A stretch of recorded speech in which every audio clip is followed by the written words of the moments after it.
Hello भाई, कैसे हैं भाई? बढ़िया। चल, केमिकल काइनेटिक्स बेसिकली हम पढ़ रहे थे। केमिकल काइनेटिक्स के अंदर आपने जीरो ऑर्डर रिएक्शंस पढ़ी थी। जीरो ऑर्डर रिएक्शन की इंटीग्रेटेड रेट इक्वेशन आपने पढ़ा था। बेसिकली आज हम पढ़ेंगे फर्स्ट ऑर्डर रिएक्शन। आज जो आपको पढ़ना है वो क्या पढ़ना है? First order reaction, integrated rate equation. Suppose करो कोई भी आपके पास रिएक्टेंट था, आर चेंज हो रहा है किसमें? प्रोडक्ट में, पी में। ठीक है भाई। Initially time t equal to 0 पे इसकी कंसंट्रेशन थी ए नोट, और आफ्टर टाइम t इसकी कंसंट्रेशन हो गई ए। ये हमने कंसिडर किया, कुछ प्रोडक्ट में कन्वर्ट हो गया। अकॉर्डिंग टू रेट लॉ,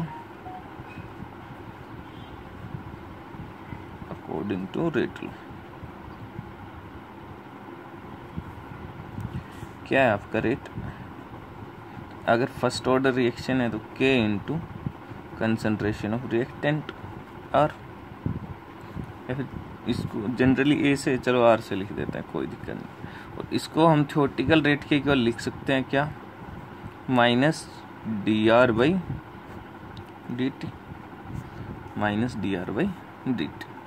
ये आपकी क्या है? Differential form of differential rate equation. ये आपकी क्या है? Differential rate equation. इस डिफरेंशियल रेट इक्वेशन को हम रीअरेंज करते हैं। देखो, माइनस dr बाई dt, मैं dt साइड लेके जा रहा हूँ, r इस साइड लेके आ रहा हूँ। So k dt is equal to minus dr by r। Integrating above equation,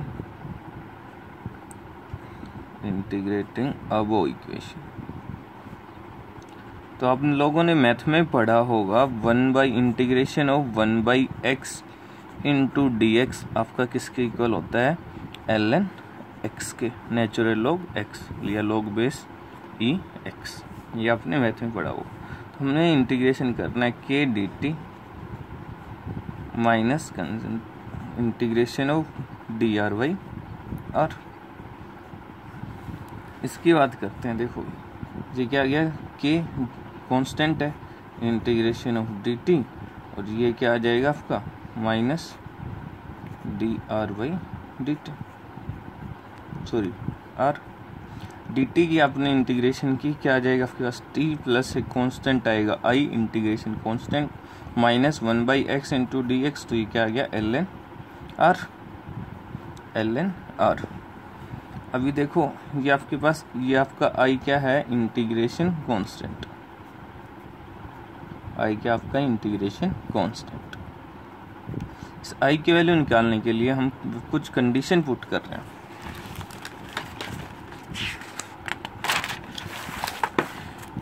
हमारे पास आ गया minus ln r is equal to kt plus i।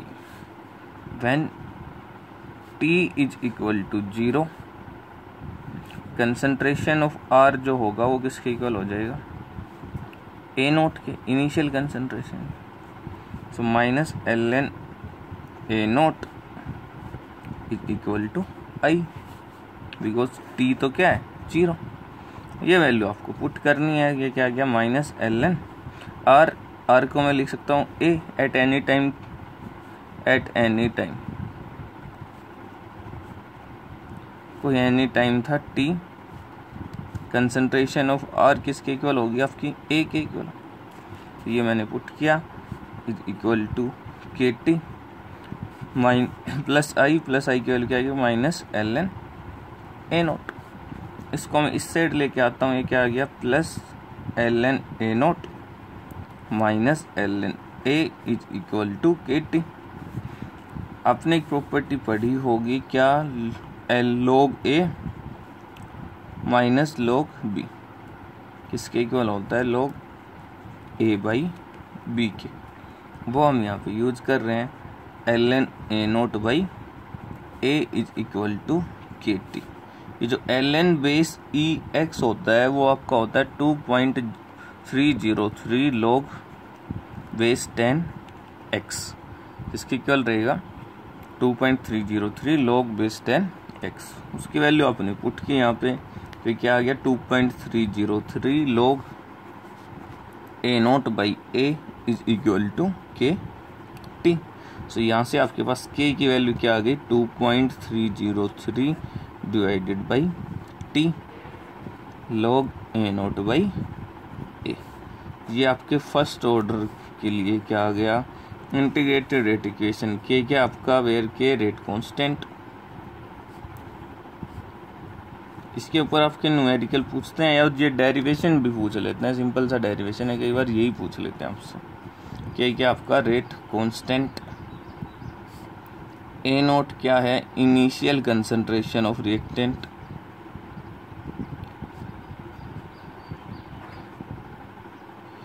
ए क्या है आपका concentration of reactant after time T, after time T. तो ये आपके क्या आ गई फर्स्ट ऑर्डर के लिए के। तो देखो इसको हम एक्सपोनेंशियल फॉर्म में भी लिख सकते हैं। कैसे लिखेंगे, इस इक्वेशंस की बात करते हैं, यहाँ से हम बात करते हैं। इसको सपोज करो 1, ये आपकी आ गई 2। फ्रॉम इक्वेशन 1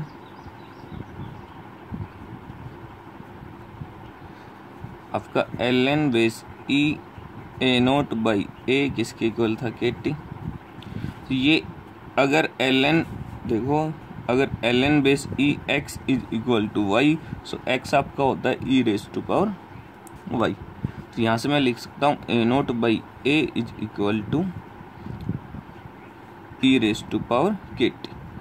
तो यहाँ से एक रिलेशन आएगा आपके पास, a0 is equal to e raise to a0 is equal to a raise to power e k t आ गया। इस ए को इसको मैं इस साइड भेजता हूँ, क्या आ गया a0 divided by e raise to power k t, और इसको मैं क्या लिख सकता हूँ a0 e raise to power minus k t. So इस इक्वेशन को हम क्या बोलते हैं एक्सपोनेंशियल फॉर्म। ये कौन सी फॉर्म है exponential form for first order reaction.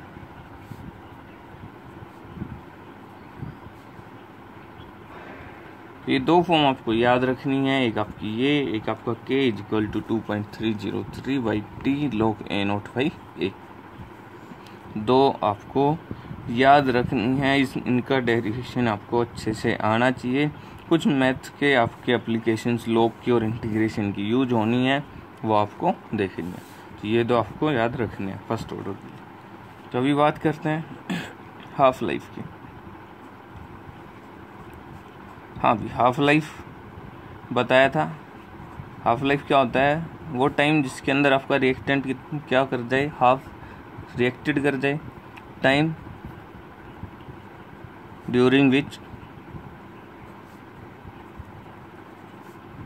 concentration of reactant is reduced to half,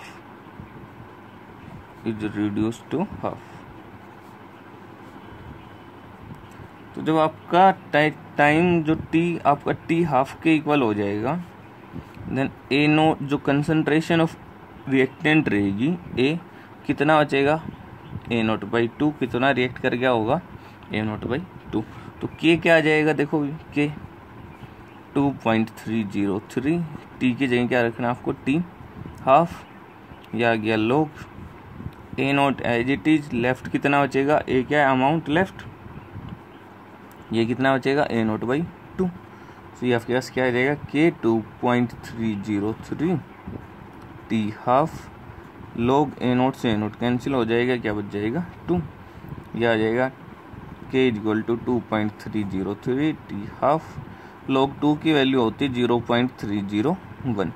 इसको जब आप सोल्व करोगे तो आपके पास आएगा 0.693 डिवाइडेड बाई टी हाफ। तो यहाँ से हम टी हाफ निकाल सकते हैं। आपका टी हाफ कितना आ जाएगा 0.693 डिवाइडेड बाई के। तो यहाँ से हमें पता लग गया क्या half life of first order reaction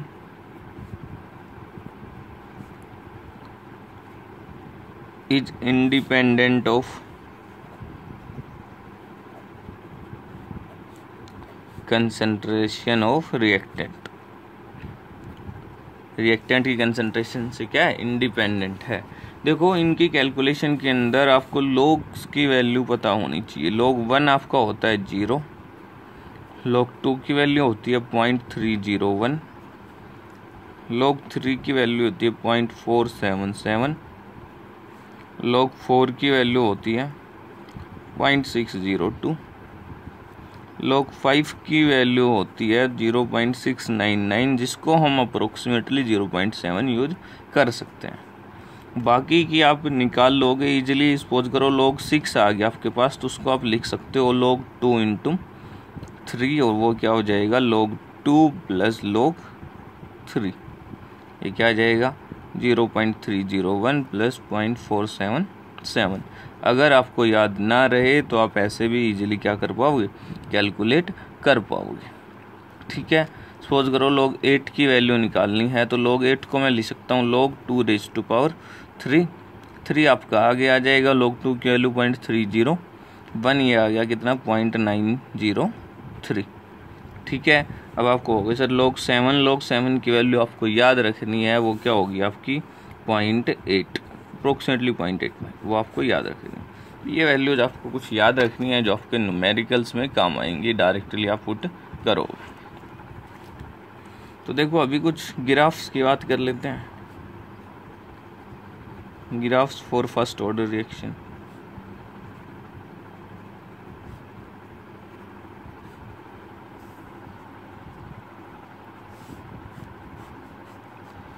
देखो सबसे पहले बात करते हैं कंसंट्रेशन ऑफ रिएक्टेंट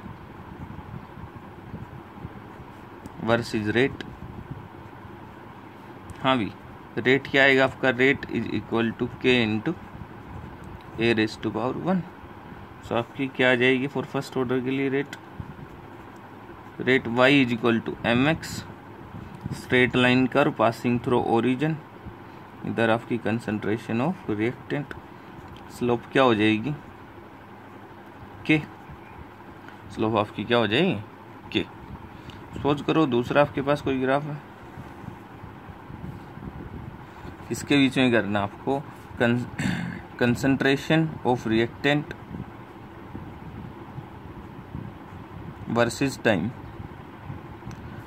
टाइम आपका क्या है 2.303, या फिर आपने अभी निकाला था A is equal to A0 e⁻−KT। That means क्या आना आपका एक एक्सपोनेंशियल ग्राफ, और जो क्या करेगा -KT डिक्रीज करेगा, वो क्या करेगा आपका डिक्रीज। तो आपका जो ग्राफ आना है वो क्या आएगा, ये जो ग्राफ आना क्या आएगा ये।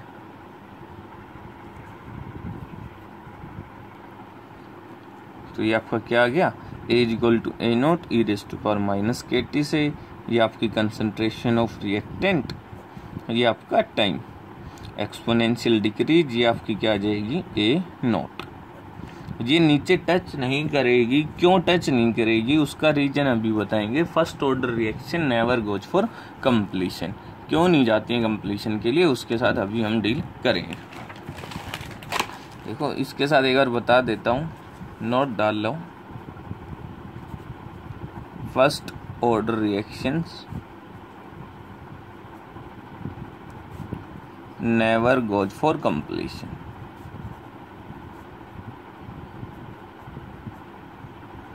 क्यों नहीं जाती हैं, देखो भी आपका K आ गया था कितना 2.303 divided by T log A0/A। सो यहाँ से T क्या लिख सकता हूँ मैं 2.303 divided by K log A0/A। अब देखो when T is equal to tau क्या है लाइफ टाइम, दैट मीन्स आपकी रिएक्शन क्या हो जाएगी कंप्लीट। दैट मीन्स A क्या हो जाएगा 0, A क्या हो जाएगा आपका 0। अगर A 0 हो जाएगा तो T किसके आ जाएगा, या फिर टो किसके इक्वल आ गया 2.303 divided by K log A not by zero something upon zero क्या आ गया, इनफाइनाइट। तो क्या आ गया, लाइफ टाइम क्या आ गई, infinite, that is first order reaction never goes for completion. First order reaction never goes for completion. तो इसलिए आपको इस ग्राफ के अंदर ये लाइन नीचे टच नहीं करनी है, बार बार बोल रहा हूँ, ये लाइन इसके टच नहीं करनी है। देखो अभी बात करते हैं amount left after n half life.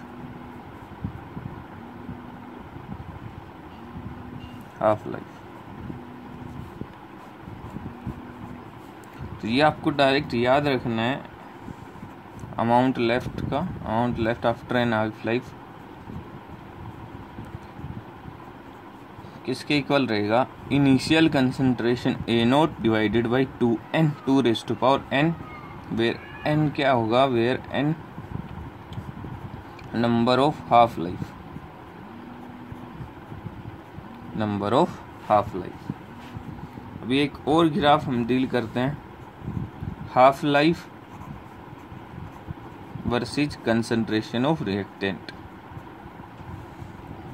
तो फर्स्ट ऑर्डर के लिए आपने देखा था आपकी टी हाफ जो है वो क्या आ गई, 0.693 डिवाइडेड बाई के, दैट मीन्स क्या रहेगी, कांस्टेंट रहेगी, कंसंट्रेशन रिएक्टेंट की कंसंट्रेशन के साथ चेंज नहीं होगी। तो ये चीज़ें आपको याद रखनी है, माइंड में रखनी है, ये क्या रहेगा, कांस्टेंट रहेगी। तो ये कुछ ग्राफ थे जो आपको याद रखने हैं। यूनिट ऑफ के आपको यहाँ पे याद रखनी है, यूनिट ऑफ के फर्स्ट ऑर्डर के लिए क्या रहती है भाई, सेकंड इनवर्स, हमने पहले ही डील कर लिया था इसके साथ, क्या रहती है, सेकंड इनवर्स। अभी इनके ऊपर कुछ क्वेश्चंस करने हैं जो हमें डील करेंगे। तो ये बेसिक आपको पता होना चाहिए स्टार्टिंग से एंड तक, जो आपका डेरिवेशन है। फिर बोल रहा हूँ मोस्ट इम्पोर्टेंट है, इस पे न्यूमेरिकल भी पूछेगा, जितना भी कुछ करवाया है इस पोर्शन से 101% आपका क्वेश्चन आना है। या तो वो हाफ लाइफ पूछेगा या कुछ फैक्टर्स पूछेगा, ठीक है। ये चीज़ तो आपको 101% करना ही करना है। कोई भी इस चीज़ में फर्स्ट ऑर्डर रिएक्शन में एक पॉइंट भी आपको स्किप नहीं करना है। मोस्ट इम्पोर्टेंट टॉपिक बनता है इस यूनिट का ये, जहाँ से एवरी ईयर आपका क्वेश्चन पूछा जाता है एग्जाम के अंदर। तो नेक्स्ट लेक्चर में हम इस पे कुछ न्यूमेरिकल और कुछ रिलेशन के साथ डील करेंगे। तो आई होप इसको एक बार आप रिवाइज करो, एक बार पूरे डेरिवेशन को करके देखो, इन ग्राफ्स को देखो कैसे हम ग्राफ्स को ड्रॉ किया है, क्या क्या रिलेशन आए हैं, लॉग की वैल्यू को याद रखो और फिर आपकी हाफ लाइफ के बारे में पढ़ो, उसके बाद हम डील करेंगे। आई होप समझ आया होगा। Thank you.